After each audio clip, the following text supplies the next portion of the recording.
হয়, আমি কিছুদিনৰ আগত 7 তাৰিখত আমি নুমলীগড় নিচেই কাষতে আমাৰ নগৰ শোধনাগাৰ আছে টাউনশ্বিপত আমি দেখি পাইছোঁ বাঘৰ মুক্ত বিচৰণ। তাৰমানে একদম ঘৰত সোমাই গৈছে।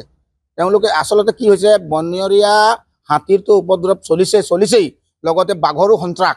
এতিয়া এনেকুৱা হৈছে জীয়াই থাকিবৰ কাৰণে মানুহবিলাক ভয় হৈছে, এতিয়া ক'ৰবাত যাবলৈও ভয় আছে। এতিয়া ৰাতি এটা ওলাই যাবলৈ ভয় হৈছে। টাউনশ্বিপ নিচিনা জেগাত যদি বাঘ ওলায় আৰু তাৰ পৰা যদি মানুহবিলাকে যদি এতিয়া দিনে ৰাতি যদি তাত কাম কৰিব পৰা অৱস্থামান মানুহখিনি যদি বিপদত পৰে, কিন্তু তাতকৈ দুখৰ কথা নাই। আৰু দেখিছোঁ কিছুদিনত যোৱাকালি আমাৰ বাগানতো বাঘ ওলাইছে।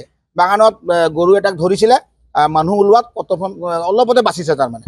গতিকে আমি আচলতে সংক্ষিপ্ত হৈছোঁ আৰু মানুহ যিসকল আমাৰ বাগানত পাত ছিঙা শ্ৰমিকসকল আছে আৰু ৰিফাইনেৰীৰ কাম যোৱা মানুহসকল আছে, অহা যোৱা কৰে, তেওঁলোকৰ বাবে কিন্তু বহুত মানে বিপদজনক হৈ পৰিছে।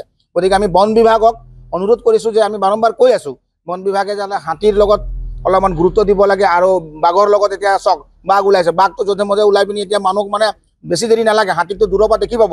বাঘটো বাৰু পুটুকনিতে থাকি কিনি সি জঁপিয়াই পিনি হ'লেও ধৰিব। গতিকে এইবিলাক ব্যৱস্থা বন বিভাগে ল'বৰ কাৰণে আমি আহ্বান জনাইছোঁ। আৰু বিশেষকৈ বেয়াকৈ ক'বলৈও বেয়া লাগিছে, কৈ ভাগৰিও গৈছোঁ। গতিকে বন বিভাগক আমি অনুৰোধ কৰিছোঁ যাতে এই বাঘৰ পৰা, হাতীৰ পৰাতো আমাক মুক্ত দিবৰ কাৰণে আমি বিচাৰি আছোঁ, কৈ আছোঁ, কিন্তু এতিয়া বাঘৰ পৰা আপোনালোকে অকণমান ৰক্ষা দিয়ক, নহ'লে কিন্তু আমাৰ মানে এই জনসাধাৰণ কিন্তু বহুত বিপদত পৰিব। যিকোনো খবৰৰ বাবে যোগাযোগ কৰক 7099017330 লগতে 7099017110 নম্বৰত।